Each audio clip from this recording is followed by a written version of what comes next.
네, 오늘 우리에게 주신 하나님 말씀은 사무엘하 18장 19절에서 27절의 말씀입니다. 사무엘하 18장 19절에서 17절의 말씀, 27절의 말씀 함께 합독하겠습니다. 사독의 아들 아히마아스가 이르되 청하건대 내가 빨리 왕에게 가서 여호와께서 왕의 원수 갚아주신 소식을 전하게 하소서. 요압이 그에게 이르되 너는 오늘 소식을 전하는 자가 되지 말고 다른 날에 전할 것이니라.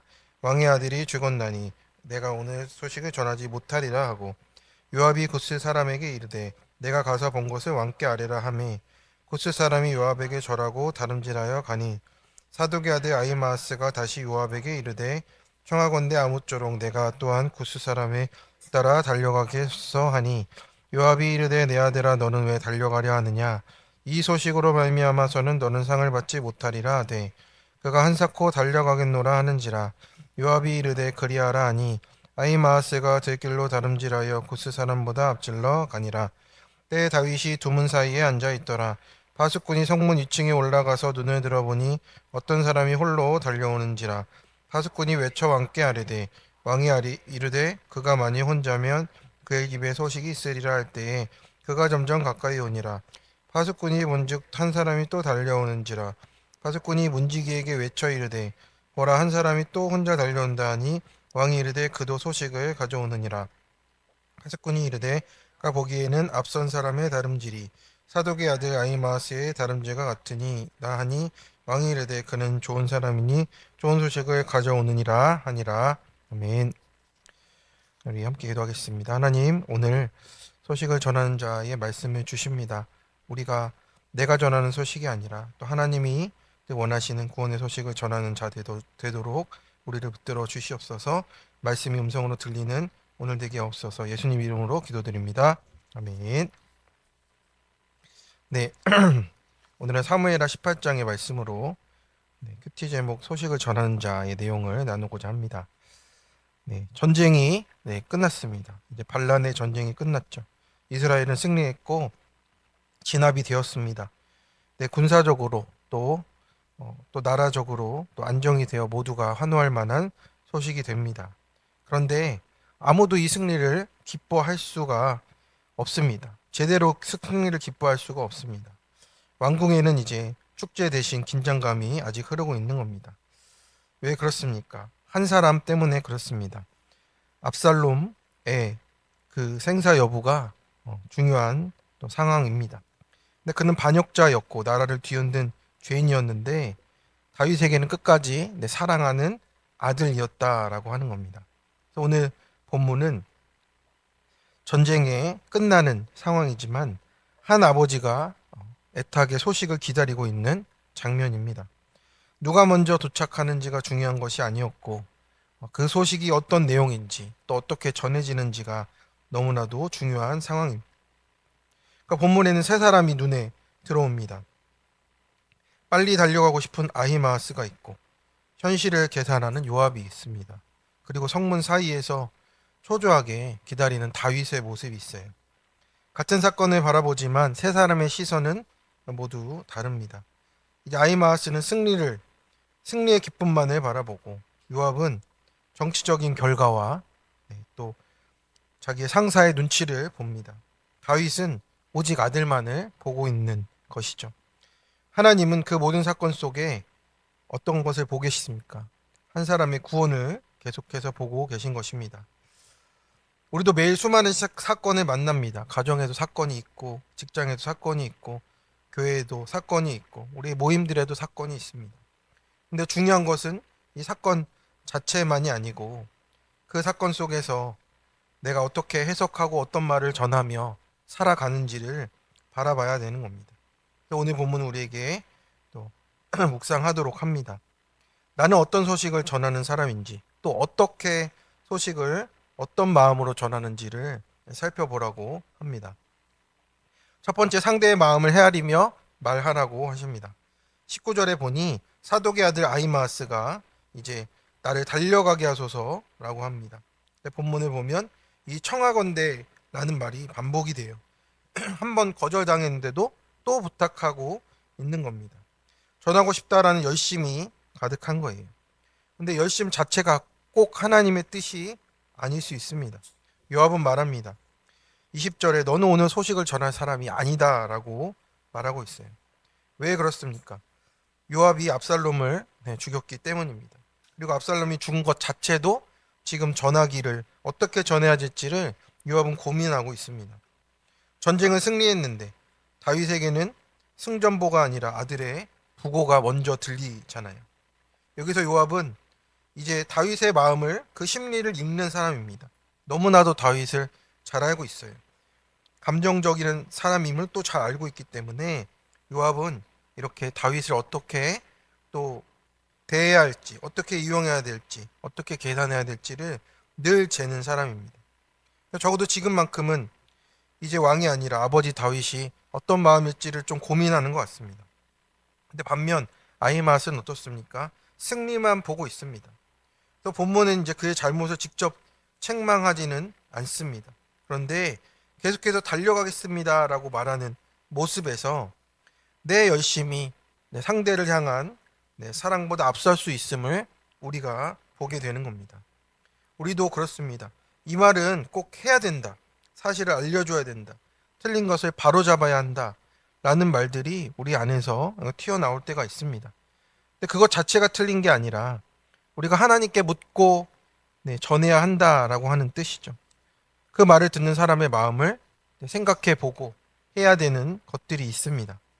근데 우리는 상대의 상처보다 내 의로움을 드러내려고 또 인정받으려 하는 그 증명하려는 우리의 욕구들이 있어요. 가정에서도 그렇습니다. 배우자의 실수를 바로잡는다고 하는데 배우자의 마음을 우리가 잘 보지 못하는 거예요. 틀린 게 먼저 보이고 그런 생활이 너무 오래됐기 때문에 그렇습니다. 오래되었든 그렇지 않든 중요한 것은 서로를 대하는 마음이 어떠냐가 중요한 거예요. 자녀를 바르게 키운다고 하는데 아이의 두려움을 듣지 못할 때가 있습니다. 교회에서도 우리가 말씀 안다고 하는데 사람을 놓칠 때가 있는 겁니다. 그래서 맞는 말이 사람을 살리는 것이 아니고 사랑으로 해석된 말이 사람을 살리는 것이라고 하는 거죠. 예수님도 가늠하다 잡힌 여인에게 죄를 먼저 말씀하지 않으셨습니다. 정죄에서 건져내시고 그 다음에 다시 가서 다시는 죄를 범하지 말라라고 말씀을 하시는 겁니다. 복음은 언제나 사람을 품고 진리를 말하도록 하고 있습니다. 그게 우리가 띵크라고 하는 거죠. 우리는 어떤 전령이 되고 있습니까? 그냥 사실만 말하려고 하지는 않습니까? 우리가 하나님의 마음을 전할 수 있도록 우리가 생각하고 또 묵상하고 준비해야 하는 것입니다. 적용 질문입니다. 내 말은 사람을 살리는 복음의 말입니까? 사실이라는 이름으로 상대를 묻고 내 의를 드러냅니까? 아이마스처럼 전하고 싶은 열심만 크지 않습니까? 요압처럼 상대의 심리는 읽지만 하나님의 뜻과는 멀리 있지 않습니까? 상대의 상처와 상황은 생각하지 못한 채 앞세우는 일은 무엇입니까? 오늘 하나님께서 지금 말할 때가 아니라 품을 때다 하시는 지체나 대상은 누구입니까? 두 번째입니다. 사건 속에서 구원을 담아내는 지혜가 필요합니다. 24절은 매우 인상적인 장면이에요. 다윗이 두 문 사이에 앉았더라라고 하고 있습니다. 성경이 굳이 다윗이 어디에 앉아 있었는지를 이렇게 표현하는 겁니다. 왕인이 궁안에서 왕좌에 앉아서 기다리면 됩니다. 그렇게 보고를 받으면 되는데 성문 사이에 굳이 앉아 있는 겁니다. 가장 빨리 소식을 들을 수 있는 장소가 그 자리잖아요. 그래서 그는 한 걸음도 움직이지 못한 채 소식만 기다리고 있습니다. 기다림의 자리가 되고 있어요. 그런데 아무것도 할 수 없는 자리임을 우리가 보게 되는 겁니다. 아버지의 마음으로는 달려가서 아들을 살리고 싶은데 이미 자신의 손을 떠나 있습니다. 이제 다윗이 할 수 있는 것은 기다리는 것뿐이라고 하는 거죠. 성도 여러분, 하나님은 회개한 사람을 종종 기다리게 하십니다. 기도의 응답을 기다리게 하시고 자녀가 돌아올 때까지 또 기다리게 하시고 질병의 결과도 또 기다리게 하시고 관계가 회복되기를 또 기다리게 하시는 겁니다. 회개가 끝이 아니라 우리가 기다림을 통해서 하나님을 만나게 되는 거예요. 기다림은 어떤 시간입니까? 하나님이 일하는 시간이다라는 거예요. 내가 손을 놓을 때 하나님이 일하시게 되는 겁니다. 우리가 열심으로 붙잡고 어떻게든 하나님 들어주세요 하는 우리 시간들이 또 지납니다. 그 모든 것이 지났을 때, 내 힘이 빠졌을 때 하나님이 일하시는 것이 나타나게 돼 있어요.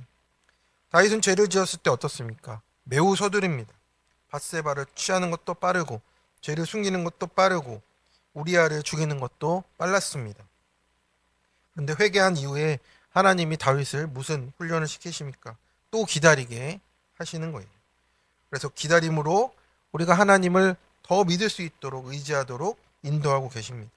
25절입니다. 파수꾼이 외쳤어요. 한 사람이 달려오는데 또 잠시 후에 또 한 사람이 달려온다라고 소식을 전합니다. 다윗은 이제 그 소식을 이제 듣고자 하고 있습니다. 압살롬이 살아있진 않을까? 하나님이 다른 길을 여시진 않을까? 아버지의 마음으로 마지막까지 희망을 놓지 않습니다. 그러나 하나님은 그 기다림 속에서 다윗을 더 낮추고 계신다라는 거죠. 아히마아스는 누구보다 빨리 왔지만 정작 가장 중요한 질문 앞에 대답하지 못합니다. 내일 본문을 보면 젊은 압살롬은 잘 있느냐 했는데 책임져야 할 압살롬은 잘 있느냐라는 뜻이죠. 근데 큰 소돔은 보아스는 알지 못한다라고만 말하는 거예요. 가장 빨리 왔는데 가장 중요한 것은 못 담아왔잖아요. 우리도 얼마나 그렇습니까? 우리가 사건은 잘 아는데 누가 잘못했고 무슨 일이 일어났고 누가 피해자이고 누가 가해자인지를 금방 이야기합니다. 그런데 그 사건 속에 하나님이 담으시는 구원을 담아내지 못하는 우리의 모습이에요. 그래서 사건은 해석이고 모든 사건은 구원을 위한 하나님의 초청장인데 복음이 사건을 없애주는 게 아니고 그 사건 속에서 하나님의 구원을 발견하도록 말씀하시는 겁니다. 우리에게 주신 십자가도 가장 비참한 사건이었지만 하나님은 그 사건 안에 온 인류의 구원을 담으셨다라는 것을 우리가 보는 겁니다. 그래서 우리도 사람들에게 사건만 전하는 것이 아니고 사건 속에 하나님이 행하시는 구원을 담아내는 전령이 되어야 돼요. 기다리는 자리에도 그 구원을 담아내야 되고 전하는 자리에도 그 구원을 담아내야 한다라는 사실입니다. 청소년 간증이에요. 어릴 때부터 장애 있는 오빠의 존재를 숨겼다라고 합니다. 친구들 앞에서 부끄러워서 얘기를 안 꺼내고 오빠가 없으면 우리 가족이 더 행복할 텐데 하면서 하나님을 원망했답니다. 아이마스처럼 공감이 없이 오빠의 아픔보다 내 체면만 더 중요시했다라고 합니다. 하지만 구원의 사건이 되었다라는 것을 이제 점점 깨닫고 있다고 합니다. 엄마가 교회에 나오시게 되었고 성적을 압박을 안 하시고 응원해 주시면서 그러던 중에 검은고를 시작해서 늦게 입시를 시작했지만 예고에 진학할 수 있었습니다. 성적이 그래도 좋지 못해서 늘 죄송했는데 입시에서도 큰 실수를 해서 결과를 기다리는 한 달이 너무 힘들었답니다. 붙잡을 것이 없어서 수요예배에 나가기 시작했고 오빠 덕분에라도 대학을 갈 거야 라는 어머니의 말이 믿어지지 않았다라고 합니다. 다윗에게 필요한 소식은 따로 있었죠. 그런데 합격이라는 좋은 소식을 받았는데 오빠를 통해 우리 가정을 구원으로 인도한 소식이 진짜 좋은 소식임을 이제 다시 받아들이고 있다고. 어머니와 함께 결과를 확인한 날에 최종 합격 통지를 받았다고 이렇게 고백합니다. 우리 가정에 보내주신 오빠를 은혜로 알고 잘 선하심을 보여주시는 하나님의 뜻을 은혜를 전하며 살겠다라고 이렇게 말하고 있습니다. 네, 어떻습니까? 정말 숨기고 싶은 소식이고 전하지 않고 싶은 소식인데 사실은 그 안에 구원을 담아내는 소식이 되었음을 보게 됩니다. 그래서 오빠를 통해서 또 그 소식이 해석이 되니까 이제는 하나님이 보이는 우리 자매가 된 것 같습니다. 그래서 우리도 오늘의 우리에게 주시는 이 사건 가운데 내 삶의 사건 가운데 원망으로 끝나지 않도록 또 힘든 것으로만 끝나지 않고 그 사건이 하나님이 나를 어떻게 구원으로 이끌고 가시는지를 묵상하면서 살아내는 또 오늘 하루를 담아내시는 우리 성도님들 되시기를 축원합니다. 적용 질문입니다. 성문 사이에 앉은 다윗처럼 아무것도 할 수 없어 하나님만 바라보며 기다려야 하는 사건은 무엇입니까? 그 기다림 속에 원망합니까? 나를 구원으로 이끄시는 과정으로 해석합니까? 나는 사건은 잘 전하면서도 그 사건을 통해 이루시는 구원은 놓치지 않습니까? 하나님의 응답이 더디다고 조급해하며 앞서갑니까? 그때를 신뢰하며 기다립니까? 하나님의 구원과 소망을 담은 소식을 들려줘야 할 가족과 지체는 누구입니까? 우리 함께 기도하도록 하겠습니다. 우리를 향해서 오래 참으시고 끝까지 붙들어 주시는 하나님 아버지, 오늘도 이 사무엘하 18장의 말씀을 통해 나의 모습을 보게 하심을 감사를 드립니다. 아히마아스처럼 열심히 있어서 달려가긴 하지만 사람을 헤아리는 지혜가 부족했던 우리의 모습입니다. 저의 모습이고, 하나님, 내가 하고 싶은 말은 빨리 해도 상대의 아픔과 형편을 헤아리지 못한 옳은 말을 한다고 하면서 내 일을 드러냈던 완악한 죄악을 용서하여 주시고 붙들어 주시옵소서. 우리 입술을 다스려 주시고, 또 성문 사이에 앉아 소식을 기다리던 다윗의 모습을 묵상합니다. 아무것도 할 수 없는 자리에서 기다릴 수밖에 없었던 다윗처럼 우리가 기다리고 기다릴 때 하나님이 함께 하시는 일로 우리가 해석하며 갈 수 있도록, 그 자리에 붙어 있을 수 있도록 주님 도와주시옵소서.